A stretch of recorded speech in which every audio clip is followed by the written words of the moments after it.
Hey there, welcome to Collin and Mono, episode 4. Hope you and yours are doing well, washing your hands, staying healthy, taking your vitamins, all that good stuff. Today I got another fun conversation for you with a friend of mine named Rod Chavoya. He runs a hot dog stand here in Seattle called Chavoya's Hot Dogs, and I would argue some of the best hot dogs in town. So not only does Rod make very good hot dogs, but he also has a hell of an interesting backstory. And so I really wanted to get the story behind Rod and how he became who he is, and then what led him to opening his own small business. And I think his background in sales and the stories that he has to tell are very interesting. Now, before we get this episode started, I do have to apologize. This is an episode where there was a lot of technical difficulties that happened during this recording session. So you'll notice at the beginning of this episode, I bring up that this is the second time we started recording. And it's a shame because we had a lot of great audio in the first recording. It was a great conversation all about how Rod grew up in Mexico and then eventually moved out to the United States and lived in California for the longest time. And it was filled with many great stories, and I'll have to have him on again to tell those again when things don't go wrong. But, you know, audition's going to be audition and crash on you every once in a while. So that just happens, and it's just something you got to take into account.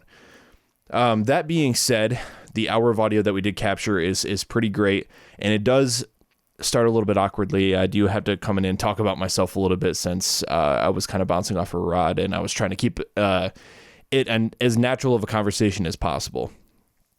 But just to give you a heads up, it does end a little suddenly as well. So don't be surprised there when the conversation just kind of cuts off. But what we captured here in this hour of audio, I think, is a great conversation. And Rod's stories and the way he talks is just so interesting to me.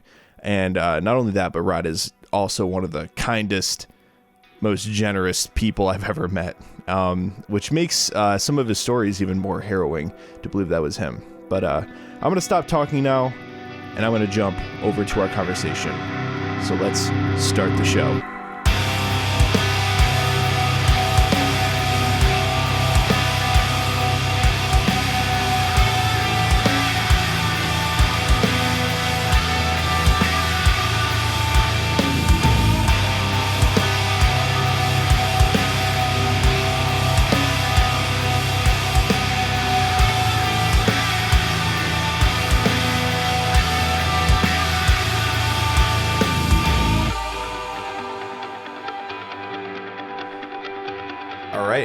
So we are back on the air again. Wonderful. Okay. Hello, audience. I'm your host, Collin Sparling. Welcome to Collin and Mono.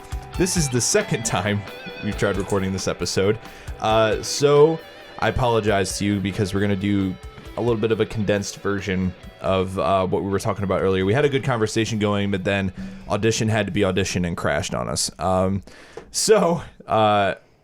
I apologize to Rod. Sorry again, Rob. Rod. You'll never have to. Yeah. And it sucks because we had such a good conversation going, but might be a blessing in disguise because we hadn't gotten to Rod's actual topic that he wanted to talk about. So what we might do is we might come back and do another episode for you guys at a later date and get back to what we were talking about earlier. We had a great conversation going about music and where Rod grew up and where he came from and stuff like that. And it was a good one. But we just might have to come back to it for the sake of time. So to give you a condensed version of what we were talking about, so Rod grew up in Guadalajara, and then you moved to Torrance, California, after your mom had been in California for a while. Told you how great it was, and your dad being an architect, you guys ended up moving to California, and then moved to San Pedro. And then eventually Hollywood.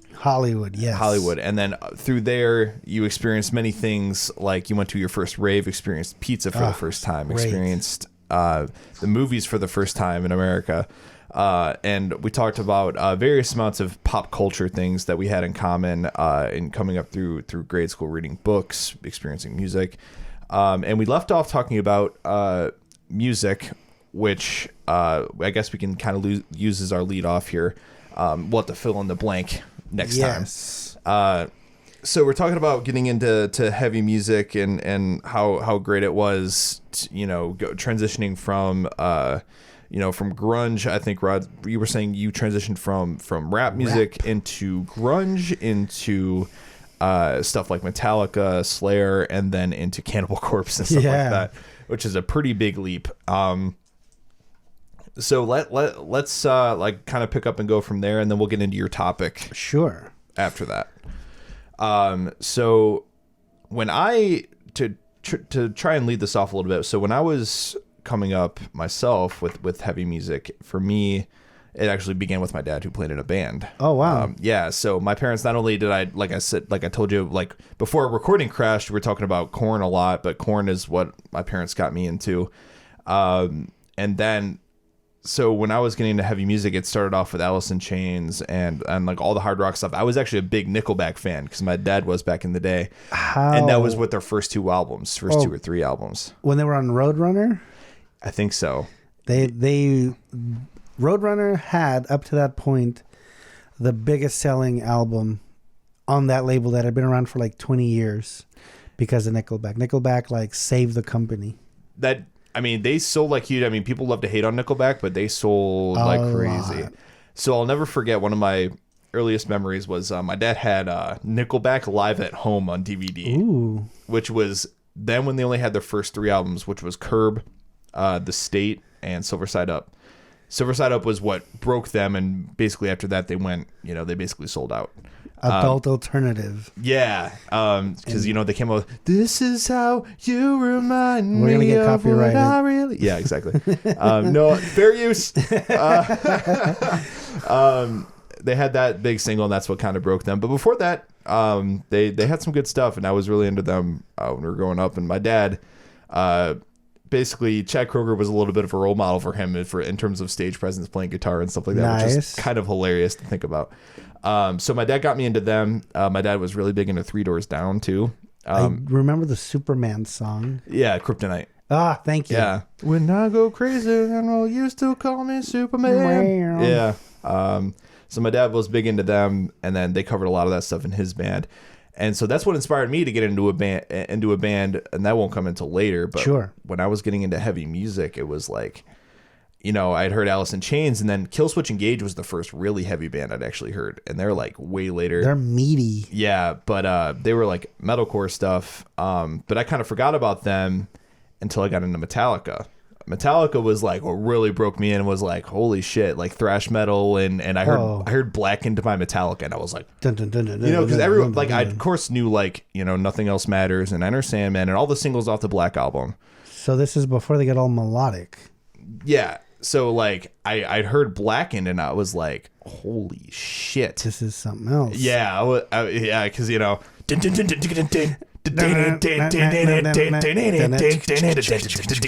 was like, and then the bass drum, it's like, I was like, yeah, I will never forget the first time I heard "See Your Mother Put to Death." I was like, what? I was like, holy shit. Yeah. And I was like, this is, and I heard it in the car with my dad, and my dad was like, because he would get really excited because when we would drive to Cleveland, we'd get the Cleveland Rock Station. Wow. And Cleveland they played Rocks. Blackened by Metallica of all songs. My dad's like, holy shit, I heard this song in like 20 years. And I'm like, what is this? And my dad was like beating on the steering wheel and like losing his mind because the song came on. Dad, who are you? And he's like, literally, like other people in other cars next to us are like giving him this weird look. We're like, they didn't understand? Yeah, and because my dad looked like he was like freaking out in the car, and that left an impression on me. So I was like, I gotta figure out what this is. I gotta like, what's moving this? Exactly. And it was like, so I ended up buying Injustice for All, and I listened to that album religiously. Is that the one without the bass? Yeah.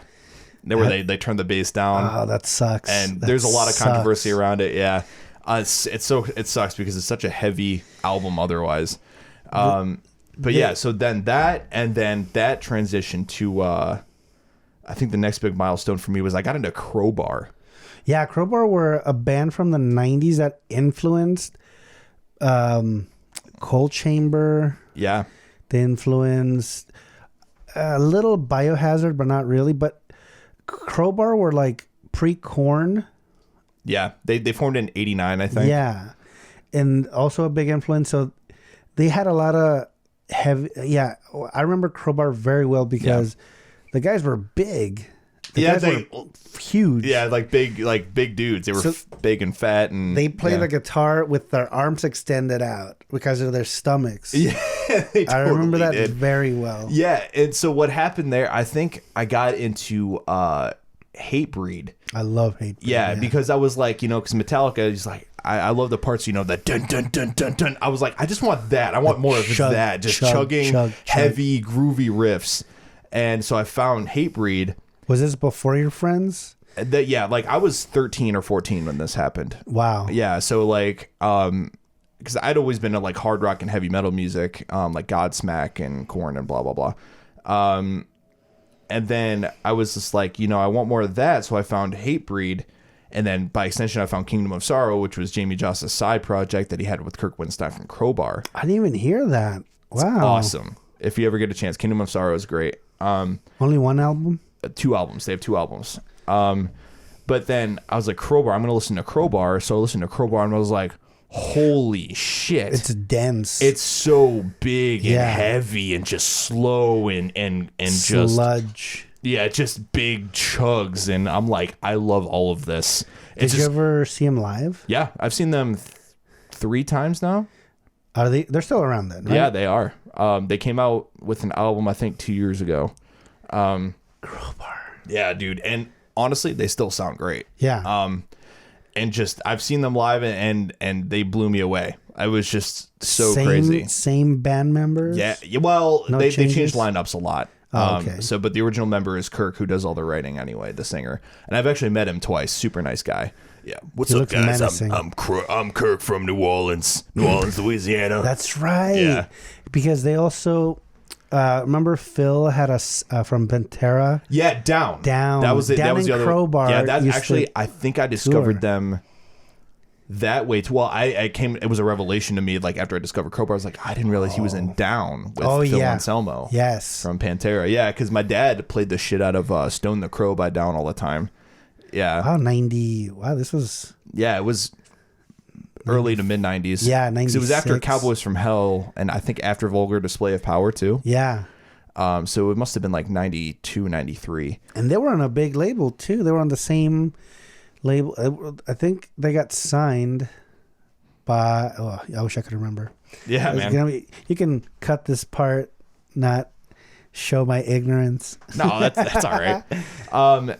So yeah. Anyway, yeah, I got big into the Crowbar, and then from there, I went down a rabbit hole of like heavier and heavier bands. Like eventually, I got into like Suicide Silence and like and like Attack You were Attack like and 14, like 15. Yeah, 15, and then like deathcore bands. And then as I got older, I just liked heavier and heavier music. I eventually got into prog metal, which is why my band would turn into a prog metal band. Yeah, just really crazy like shredding guitars and like off timings and like Periphery and shit like that. Periphery. Yeah. Jesus. Yeah. And eventually I would go back and listen to like older bands. Around that time I got into Deftones, which took me in all directions. Wow, it's like a Rubik's Cube. You have all these facets. Yeah, well, just working together. It's funny, but it's because of Deftones that I got into not only heavier stuff, but I got into lighter stuff too. Deftones, their influence from like Depeche Mode and The Cure and like and stuff like that, and Susie and the Banshees. Yeah, and that's why I love 80s synthwave music so much, or synth pop and all that, and then also like that also took me into like getting into emo and goth music, and like I love really melodramatic stuff like Brand New and Taking Back Sunday and how much time did you spend like a day listening to all these different bands' albums? I got into a lot of time. It's funny, I'm not trying to focus too much of this on me because we ended on Rod. We talked about a lot of his music taste, so I'm trying to give my side of the story here too. So around that time when I was like 15 or 16, what you see before you with like the nice headphones and stuff like that, I was obsessed with I became obsessed with audiophilia. Nice. So I was like, I listen to a lot of music. Why don't I just like buy a nice pair of headphones? And like I'll ask for that for Christmas. Sound system. Exactly. And like I'll get like a digital analog converter and an amp. And I asked for all that for Christmas. My parents had no fucking clue what any of this shit was. Just write it down. Yeah, just put it on your Christmas list. We'll give it to you. And wow.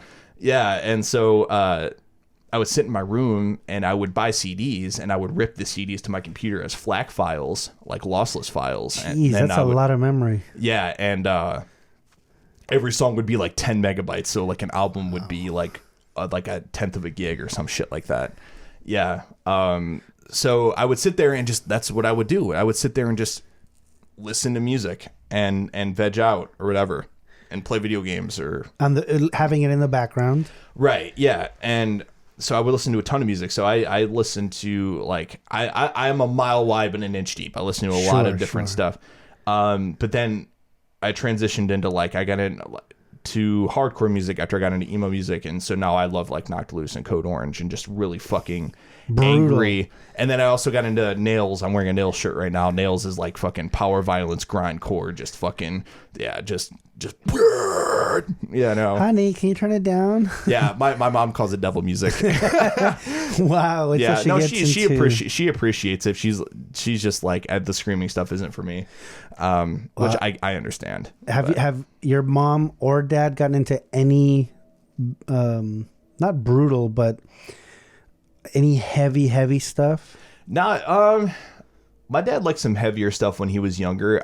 My dad told me, some of the stuff I was listening to with him in the car, right? Yeah. Like I think I remember listening to Periphery. That's good. Periphery 2 had just come out. Well, that's something that it's easy to listen to only because it's not gritty.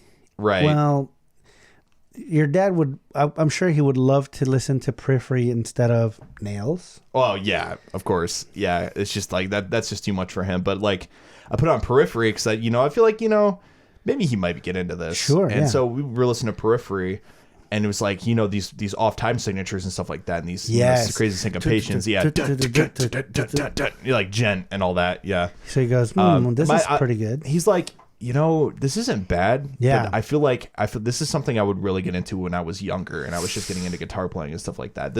I just don't know this is for me anymore. I got my dad to stop comparing bands because for a long time I would put music on and my dad would ask, "Hey, well, what are you listening to?" Right? Oh, that sounds like blank. Oh, they were doing this 20 years ago. Yeah. Eventually, I realized, some people don't move on from what they like. They stop searching for new music. Yeah. My dad still listens to Dave Brubeck. Like, he loves it, Yeah. There was a sound engineering teacher that recorded my old band, but he was telling us about how, like, we never moved past the music that we listened to when we were like from the age of like 14 to like 26 or something like that. That's right. That's why when you try to get people into new music, they usually go, "I don't like it," or "It sounds like blank." Right. It's put a huge it's become more normal now to. You have so much music available. It's become normal to get someone into something new, right? Right. As compared to 15, 20 years ago because of the internet. Right. The availability of music is just insane nowadays. Oh, it just sprang up overnight. Like you could go anywhere and get music. Right. And that's the thing. It's just rough because there's just so much out there. And it's, I mean, if you're a band, you just get lost in the noise. Well, this is how this is tying it into everything here. Right? We're gonna get to this point right now. Yeah. CDs used to cost $20. Yeah, I remember. CDs, shows, tickets were like $20, $30. When I was younger, I needed to make money. I used to ask my dad, and he told me to go, figure it out. I remember looking for a job, but I was 15, Yeah. I started buying stuff and selling it at a higher price, which is how you're supposed to do it. This is you getting into sales. Yes. Okay. All right. So this is transition. All right. Smooth. When first off, if you're going to get into sales, you should not do it out of necessity. It should be something that you have time to do or you are able to do without any pressure. That's a key, because people can smell desperation. People can sense when you're trying to sell them something. When you have a goal of just selling for money. I found out the first year how difficult that was. It started with that concert for Ozzy in '96. Okay.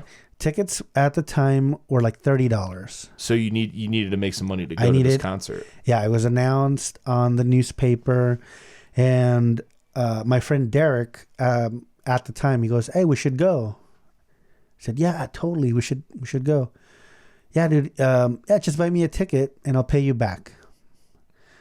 So I didn't know how to do it, and they had a Ticketmaster logo, which was the company that puts concerts together. So you had to go to an actual booth. Yeah. And pay with cash, no card. At the time, it was all cash. Over the phone, you could need a credit card. My dad didn't want to give me his credit card. I didn't have one. So I remember just looking around, seeing what I could sell. And it was a bike that I had, for years, didn't ride anymore. Fixed it up, and I didn't know how to do it. So I just asked someone if they needed a bike. I went through maybe 6 people before someone goes, "Oh, well, how much?" $20. I don't know. Is it stolen? Like, where'd you get it? And you're like, "No, it's my bike, motherfucker." Yeah, I fixed it up for you. Yeah. It was a BMX bike. So it wasn't like a nice, racing bike or like a mountain bike. Sure. So at 15, I was still BMXing. Finally sold it. So I had $40 to go, right? And I couldn't find anything else. So I started recycling, just to make things. Anyway. Like cans and stuff. Oh, like, yeah. Yeah. Yeah, like a bum.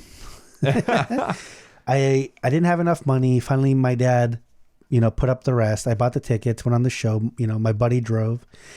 And I just needed to start doing something because there were more shows coming up, more CDs. And you needed some money. Yeah. To stay relevant. So, I think it was probably 3 months after that, I dropped out of school. I just wasn't.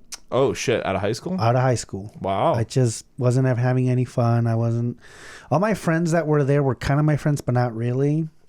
And I tanked. I wasn't making the grade. So I needed something to do. The first thing I did was go work for a hospital, just filing. And I was only making, at the time, $7 an hour. This is 1996. Yeah. Yeah. I mean, that's around minimum wage nowadays. Yeah. In most parts of the country, anyway, not here in Seattle. Oh, but, yeah. And to me, working my ass off, at the time I was a minor, so I could only work 20 hours a week. So I wasn't making any money. It was a 7, 10, 140, less than $300 on a paycheck. So what do you do? Working 40 hours a week? 20, because labor laws. Right. I started working part-time in 98, 17. So right. Oh, yeah. So you weren't even 18. Yeah, I wasn't 18. So those first 2 years really helped me out in getting to what you need to do to, exchange for money. Mm-hmm. Exchange. So I set up a game where I would find something that probably had value and I would scope around. This is before the internet too. Mm-hmm. And I started out with, candy, trying to sell it to other kids. But as a 15-year-old selling to little kids, that's just weird. Yeah. I just needed something to do, right? Yeah, that didn't look sketchy on your part. Not at all. Yeah. I made some money, but I started to understand, oh, okay, so it needs to be something that people want. What could it possibly be? Well, people like video games. So I would go on the Recycler, which was a newspaper, and find someone that was selling. It was a lot of moms selling their video games. Like full collections of games. Yeah. No shit. Okay. You said video games, my ears perked up. Yeah, hello. Hello. Yeah, I'm back. I probably in 2 years I made about 18,000. Damn. 18,000 Off of reselling video games. Yeah. Wow. Buying and selling. And what I did was I would look for ads that needed, needs to sell now. Need money right away. That's a lot of times it's students who need money, parents who are punishing their children. It sucks having to see, like, you grab a box with all the video game consoles and games and you see a little kid, crying. Oh no. That happened a couple of times. Did you ever get any of those Nintendos that had what the fuck was it that they had back in the day? The Nintendo locks. No. So there was like like on the hinge, like when you so there was it? something that you could put into the Nintendo or like on the hinge door on the front of an NES that could keep you from putting cartridges in it. Oh, I remember those. Yeah, but yeah. I never bought any. Yeah, well, because like parents would put it on their kids' Nintendo so they couldn't play it outside the time that they were allowed to or whatever. Yeah, that's what they would do. That's smart. Yeah. So parents would do shit like that, and I was just curious if you had ever gotten any Nintendos that had one of those on there. It's kind of like a boot for a fucking car or something. Yeah, like, exactly. Yeah. Like punish your child by physically. Yeah. Before they used to take their cords, or they used to like hide the games. Ugh. So that lasted a good 2 years, and then I remember it was Craigslist that came out. Craigslist, yeah, the internet, yeah. So they started taking a lot of my. People were buying now person to person, so I was locked out. I wasn't making as much. So that was a good run, right? Yeah. Well, I mean, at least you got in while the going was good. Oh, yeah. So I called my friend Melissa, whose dad owned a framing / art store, and I asked her, hey, why don't you get me a job? I'd love to try it out. So I had to go from Hollywood to Manila every day on a bus. Oh, damn, that's a commute. It's an hour each day. Yeah. But it was good money. It was I started out working in the back, working up to sales. Customer walks in, brings in their art, And it took me about 6 months to kind of understand what they wanted. Color wheel was a huge help. Have you seen it's the color wheel that shows you colors that match up? I would just use that. I had a little cutout on the bottom. So I would look at their art, kind of glance what color. Oh, okay. So people would come in and you had to help them pick out like an art piece and the frame around it. Wow. A lot of times it was like divorced moms, fixing up their house. It was, guys with something from their youth. A lot of shirts, like concert band shirts. A lot of sport teams. I sold a lot of those. And it was going great. So this was 99 by now. I was 18. And 2001, doing great. Just living it up. I had gotten an apartment. I bought a brand new, 4Runner. Damn. And I remember the day I got premium cable. We were talking about cable earlier. Yeah, yeah. Oh, MTV2. MTV2. And it was a good 6 months, and then 9/11 happened, and the sales plummeted. And I was getting desperate. At the art store? At the art store, yeah. People stopped showing up. People were asking for less, expensive frames, metal frames. It was a huge drop. Like, I went from making $3,000 a month just on sales to, I remember seeing my paychecks go to like $2,600, $2,200, $1,800, $1,500, and my apartment at the time was like $1,200. Oh shit! And my car payments were like $300, and my cable was like $80. And I'm like, this is not okay. This is not okay. Yeah, so you need to start searching for a plan B. No plan B. There was no one was accepting any application. Resumes. Yeah. I wanted to get a second job. There was nothing open. I ended up taking my van, my little car. I mean, that's so wild. It's almost like 9/11 caused a small recession. Yes, or something like that. In our end, people weren't coming out. People were staying in. I remember just how long ago was this after 9/11? You started feeling it almost right away. The first week, just the sales plummeted. Oh yeah, I'm sure. Yeah, and they kind of stayed that way. They would pick up every now and then. For the first few months afterwards. Yeah, 4 to 6. Yeah, sounds right. Yeah, so here I am.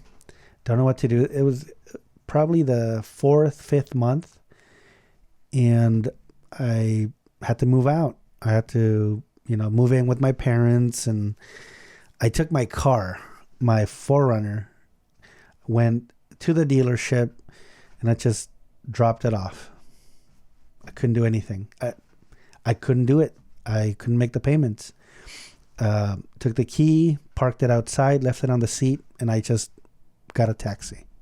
You just got it. Just left it. How did so they just knew to stop sending you payment? They still sent it, but they still sent you bills, but you stopped paying them? Yeah. I had the card. Didn't that fuck up your credit or something? Oh yeah, big time. My god! I had my first credit card at 20. Jesus. So I remember. God, that gives me anxiety just thinking about it. No, it was scary. Jesus. I'm glad I didn't have any more losses. That was the main one. I moved out. Whatever. I took the car to. They stopped sending me my car payment thing 3 months. Right. What are they going to do? Repo it? Yeah, they already had it. Yeah, right. I just think it's hilarious. I don't know what I was thinking. There was no other end. There was no way I was going to make it. So, back to step one. Back to the first thing I ever did: buy and sell. And by then, people were starting to do it. I got into. At the time, it was the No, it wasn't even the Xbox yet. It was still 64. 64 Sega Dreamcast. At the time, it was the PlayStation 2 came out in 2000. Yeah. So it was a Dreamcast. I started. I sold Dragon Ball ZDs for Dragon Ball Z DVDs for a while. I would rip. I went to Fry's, and I bought a tower, and I put in the CD drives, and I could do 6. I could burn 6 DVDs at a time. Damn, selling bootleg DVDs. Bootleg DVDs over Craigslist. I made $3,000. Yeah, dude, anime VHSs were fucking expensive. Oh yeah, I had them. I had the dub. I had the English, the Japanese dub, English dub, and $60 for 18 CD collection. So living with my parents, I didn't have to worry about rent. And the CDs, a bundle cost me $20, $200. Boom, easy money. Then it started getting into bootleg because Dreamcast had a hack. There was you basically just burnt CDs and tossed them in. Yeah, it was great. Easy. Another little bit of money there. Yeah, which is why the Dreamcast probably died. How do you feel that you contributed to the Dreamcast dying? I feel like I had to survive. Actually, we just celebrated Dreamcast anniversary 3 days ago. I love the Dreamcast. $9,999. It's one of my favorite consoles. Wherever of all you time. Are, buddy. I saw the most, on a side note, 1999 picture ever. So apparently Sega went on tour with Limp Bizkit. Shut up. So Sega would set up kiosks so you could play the Sega Dreamcast outside of Limp Bizkit concerts. No. Yeah, when they were touring for, I think it was Significant Other. Yeah. Yeah. And so there was ads and stuff for SegaNet with Limp Bizkit and Fred Durst on them and stuff like that. Jeepers. And it would say, have a quote from Fred Durst on it that said can you send me if you're link? getting your I'll give you I'll send you stuff. It's if you're getting your butt kicked, it's more than likely me on the other end of the line. SegaNet, the fastest game console internet whatever connection multiplayer thing. That's cringy. Yeah, it was super cringy. But there's a notorious photo of Fred Durst signing a shit ton of Dreamcasts. So there's got to be one out there. They're out there, and I want to find one. I want to buy one. We should look. Dude, I want to buy a Fred Durst / Limp Bizkit signed Dreamcast. It's the most 90s thing you could possibly own. I have a mission. I found my calling. Yeah, that's what I'm saying, because any one of my friends will tell you, like, Collin quotes Limp Bizkit so much. And Dreamcast is like one of my favorite consoles of all time. So I'm like, I have to own one. That's like the pinnacle me right there. That's where East and West meets, right? Exactly. There. I'm like, holy shit. And also, my dream is to meet Fred Durst. I want to podcast with him. That's one of my goals. We can make it work. He's on tour. We just gotta get him over here. That's what I'm saying. I was like, how do I get Fred Durst on the podcast? Dude, you can call him up. I'm sure he's that accessible now. I'm sure there's ways, man. He was on a podcast not too long ago, and people give him a bad rap, man. But he's chilled out a ton.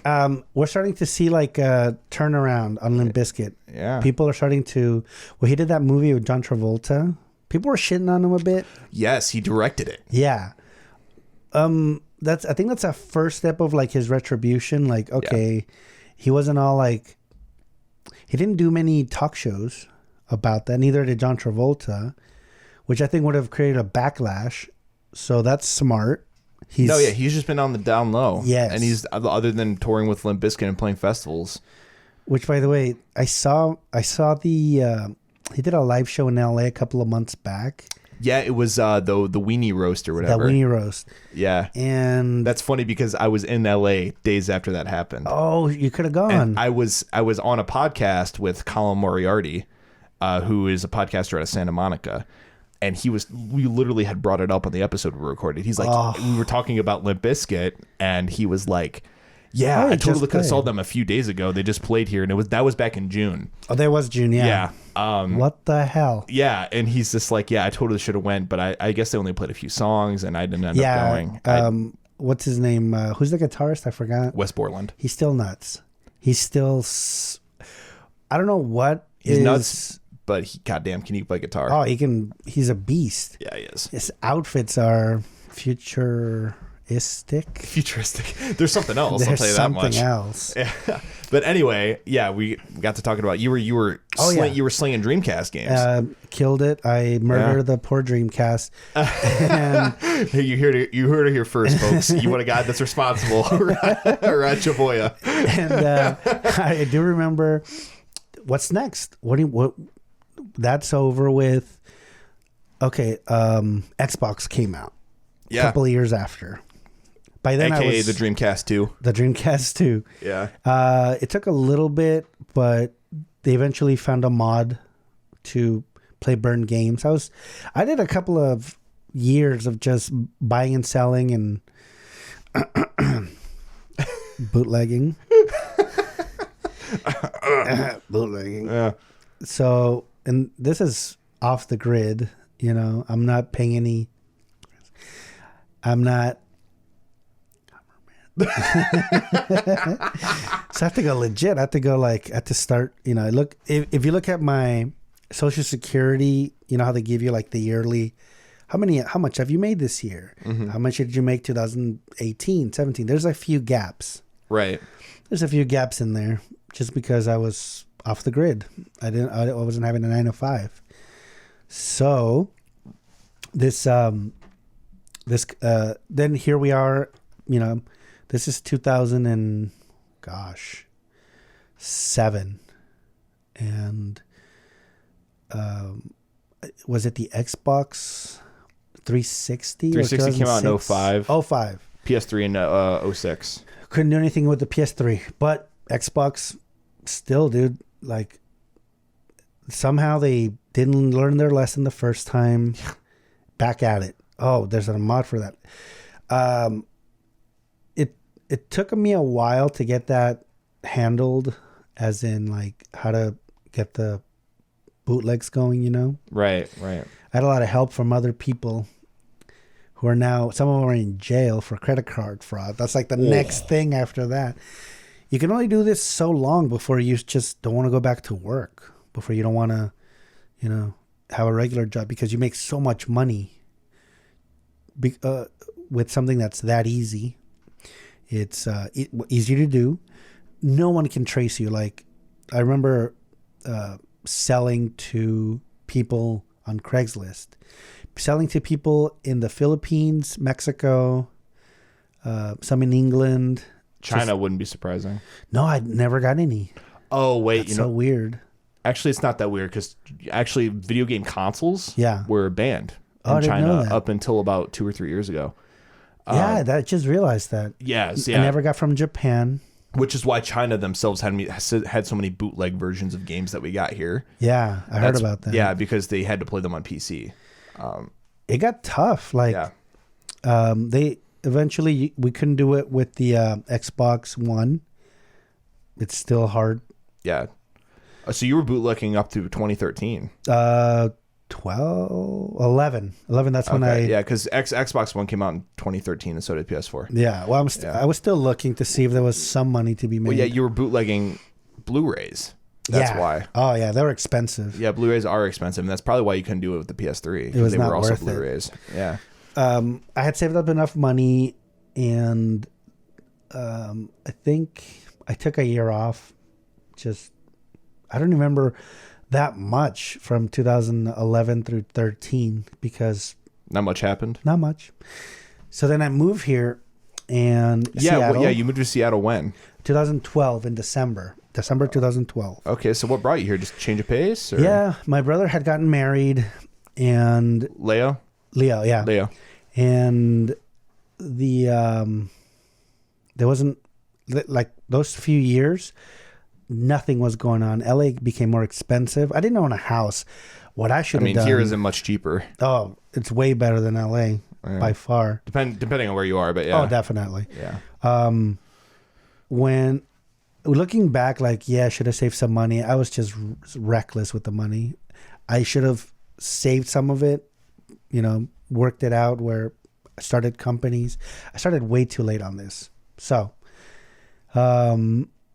it was, I just worked at the catering company. I was there for a few years, just after you moved here, trudging away. Gotcha. And that's when my brother Leo started a hot dog company.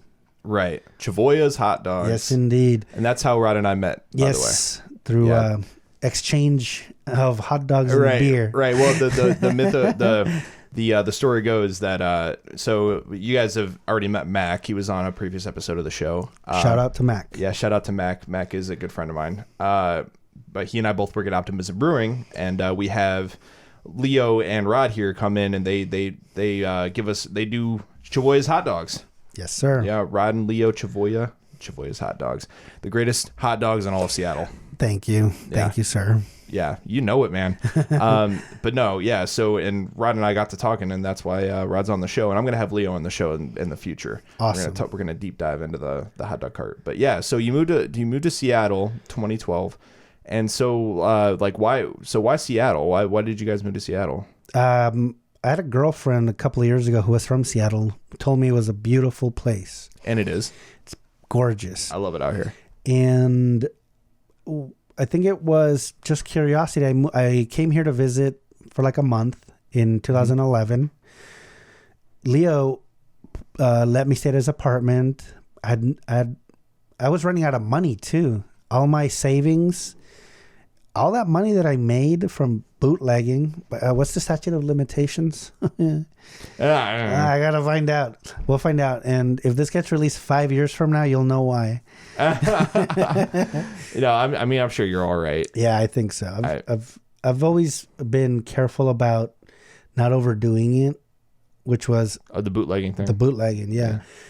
A lot of people did get caught, and some of them moved on to credit card fraud because that was the logical step. Free money. But you didn't deep that. Oh gosh, dive that deep. That's another. It's a whole nother level entirely. Really, it is. Yeah. I saw some happen from friends that I would come and say hi to. They had a machine that could replicate the numbers onto a strip, onto the not barcode, but the magnetic strip. Sorry. Oh yeah. They'd print out the the cover, and they had a puncher for the numbers. So it looked good. This is about 8 years ago. It looked good. And what they would do is they would travel around the U.S. with these credit cards. They had like a bundle. They gave them a bundle. And what you do is you and a buddy would go to Best Buy, Toys R Us, anywhere that had a GameStop.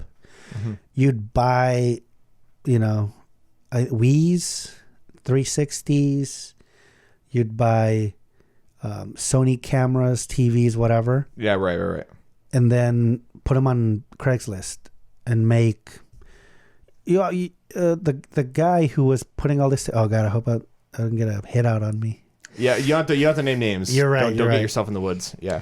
The guy who was doing this, he would get cards from... He would get the numbers from drops. I think that's what they were called, where you buy stolen credit cards.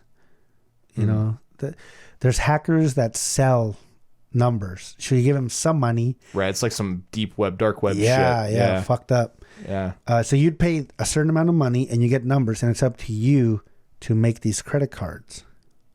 So you get the machine, you connect it to your computer, and those numbers get put on cards. So you're just making 10, 15 cards an hour. Damn. And you get people to go out. You give them a certain amount of money. You tell them where to go. And you come back with all this merchandise. You come back with TVs, iPods. I remember it was a big thing to get iPods before iPhones, because iPhones were a whole different game. Right. So anyway, I saw that, and that scared me. Like, that is some evil shit. Yeah, that's like next level crime. That's ruining someone's life. Yeah. Ruining businesses. Right. Their justification was, well, they make billions of dollars a year. And I would not every single one of those. There's no fucking way. Well, I'm talking about the credit card companies. Oh, well, yeah. The credit card companies are the ones who are getting... That's what they would say to me. Like, why would you do that? Oh, credit cards, man, they make billions. Yeah, I mean, but you're forgetting about the people that are getting caught in the crossfire. Shafted. Yeah. All these managers at these stores who are getting, all these people that get in trouble because they ran a card they didn't know was bootleg, that was fake. Right.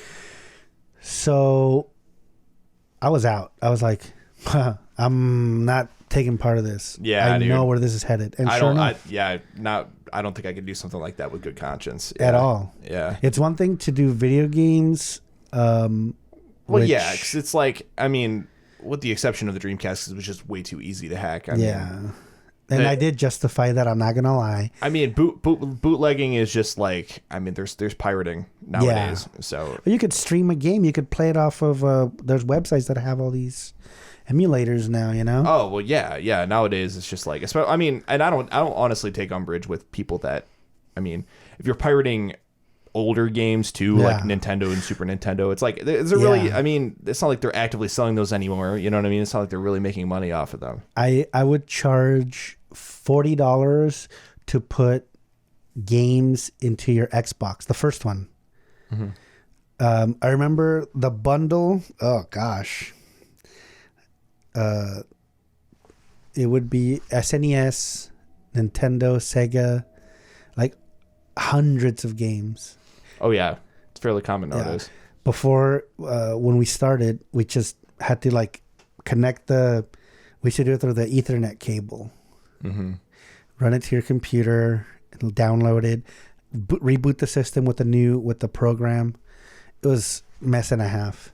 Yeah, I mean, and nowadays it's just like people get like the mini Super Nintendo and mini Nintendo. They put stuff in there. Yeah, they're super easy now. Like there's dedicated software to put ROMs and stuff on there. Oh, it's light years from what I was doing. Yeah, it's literally drag and drop now. Yeah, it's drag and like, oh, I want this game, and this game.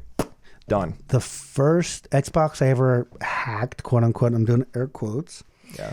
I'd have to solder. I think it was about 80. I had to connect the chip individually into the motherboard. And I remember I had to borrow my friend's Xbox. I told him like this was a hit or miss. Like I could mess it up, or you could have like hundreds of video games. And he goes, yeah, okay, let's do it. So, I remember I had the sheet with the instructions next to me, and I had the motherboard, and starting to work on the first one, starting to work on the second. It took me hours. Soldering? Good God. And when it was time, I just did a little prayer, and I turned it on, and sure enough, it was a relief. And okay, so the sales, this is what I'm getting into. This would provide money for shows, CDs, buying merch. Right.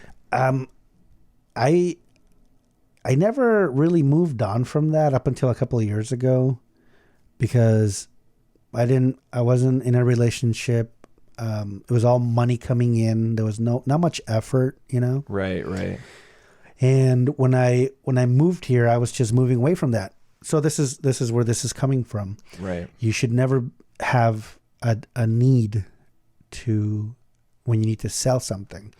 From the beginning, you know, it was a desperation of, I need to do something. I need to make money.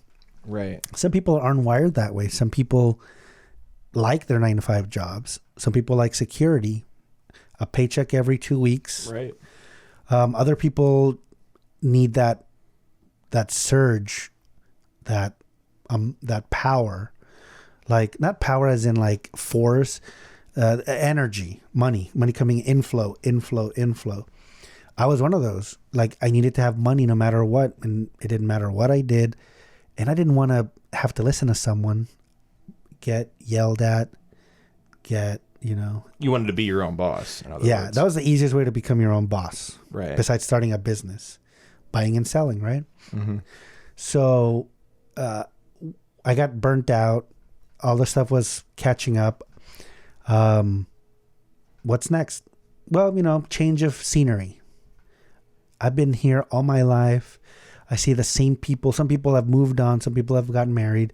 I was still doing the same thing that I was doing 10 years ago. So let's just check out Seattle. It's beautiful. Yeah. When I get here, is exactly what I expected. In a good way? In every way. It rained on the first day I showed up. Oh my God. In October. Oh yeah. I'm like, wow, this is perfect. Season. Yeah. I went to see Kurt Cobain's house where he shot himself. Holy shit. Yeah, it's up here on Lake Washington Drive. You can go up to it. I think they're remodeling. Damn. I know. So, what to do? Okay, just get a job for now, and I had that urge again. I want to be my own boss. I don't want to be, I hate being asked how are you doing on this project? How are you? What's next for you? Somehow that just doesn't make me feel good. I like to make something out of nothing. So that's where this hot dog stand comes in. Right. So Leo asked you to be a part of Chavoya's hot dogs. Yes. From what he told me, and like I said, we'll get the background in a later episode. Sure. But from what he told me, basically an idea that he kept secret for a while. A long time. Yeah, but then he lets it on you, and then like you decide to take it on. Yes, right away. I said, I'm in. That's because that's the sort of thing you were looking for to scratch that itch. Yeah. When he started, the products, the hot dogs, the buns, all that stuff, that costs a certain amount of money. Right. And I was like, no, you could save so much money by changing to this product, by going to this store. That's what I liked. And in your regular job, you're going to get a lot of stops. You're going to get a lot of barriers from what you want to do. Right. Let's say you're at work and you find something to do that's easier. Mm-hmm. Someone was going to come along and go, nah, we don't do it that way. You go, no, but this is so much easier. Right. I encountered that a lot where I used to work, and that just didn't set in with me. No big deal. You don't just want went to be along with it. Held down. Yeah. So so you suggest Leo like, hey, we should do this, this, and that. And he comes back to me, okay, sure. It was the greatest feeling. Like, oh, this is exactly what I need. You guys are collaborating. You're listening to each other. Yeah. Yeah. I can come up with a hot dog and sell it the same day. I want to put jack cheese on a hot dog. Yeah, I'll just go buy some jack cheese and have it out. See if people like it. That's the kind of freedom I'm talking about. Yeah, and I mean, you guys make a quality stuff too. I mean, the ingredients that you use seem like they're pretty high quality. That's another thing that we looked into, how to save money, but at the same time still provide a quality product. Right. Sound like a salesman right here. Yeah, but it's true. Sir. I mean, there's already only so many words when you're coming to get into sales. So that's that itch of doing it your own way, having a great product and not screwing someone over. That's a perfect thing to do. We thought about doing other things, but it wouldn't have been the same. Yeah, it's fun, and it's apt because we live in Seattle. But one of my favorite quotes of all time is a quote from Bruce Lee. Ooh, and it is, "I fear the man who has practiced the same kick 10,000 times." Wow. Yeah, and because it's like, oh yeah, you do something over and over. Exactly. If you do that one thing and you do it over and over and you do it really well. Number of times, right. I think it's something. It goes along. Number of times over the material equals certainty. I understand what he's talking about. You could try kick, punch, jab, and that's great. But if you do something over and over, you master that. That's what I'm saying. You're gonna have the deadliest fucking kick there is. I'm not gonna mess with that guy. Yeah, exactly. It's like, so I mean, the same with hot dogs. I mean, you have certain ingredients. Yeah. The way you do things, you have a certain way you do things. Yes. And you get to a point where it's an exact science. That's very true. I never thought about it that way. You know exactly how your product's going to be. You know how it's going to hit people. Oh yeah. Once you streamline it, yeah. Right. And I only work like 4 hours a day, and I'm making about as much as I was making bootlegging. Just, yeah. I'm not harassing my dad about the energy that I'm using. Right. Dad, I need to. It's gonna be a little more this month. Oh, jeez. Well, yeah, but now it's just like, you're making hot dogs. You're making people happy. Yes. Sometimes drunk people, but oh, love it. But it's just like, and you can feel good about doing it because, but it's your own handiwork. Oh, yeah. Liberty, I guess that's what I'm looking for. I was looking for that for a long time. It took me 2 years to finally quit my job. Yeah. Just because I needed that paycheck. Damn. And there you have it, my conversation with Rod Chavoya. What'd you think? I hope you liked it. Again, I apologize for cutting the conversation short the way it did, but technical difficulties just get in the way sometimes. And like I said, I plan on having him on again in the future at some point to really talk about what we talked about before. This was recorded a while back, so I'm sure a lot of those stories I've kind of forgotten anyway. So it'll be exciting to hear those stories again. So yeah, hope you liked it. If you want to reach out to the show, you can hit me up on Twitter or Instagram at Collin in Mono. If you have any comments, questions, concerns, thoughts, ideas, you can email those to collininmono@gmail.com. Once again, the theme song by Life Before Us, written by Christian Crump, produced by Christian Crump. I am Collin Sparling, and that is it for me today. I hope you and yours have a great rest of your week, and I will see you next Wednesday. Goodbye.